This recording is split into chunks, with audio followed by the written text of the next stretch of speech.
आजी, बोल. काय बनवतेस? आज मी तुला आवडते म्हणून भडंग बनवते. शेंगदाणे फुटतात ना तेव्हा समजतं की शेंगदाणे भाजून झाले.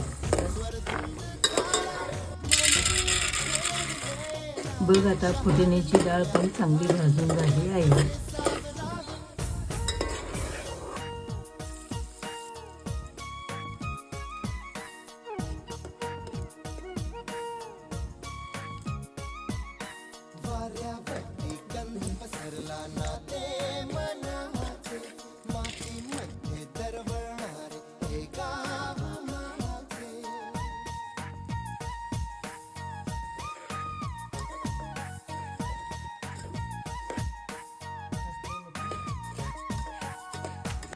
अपेक्षा, हे घे, भडंग तयार आहे.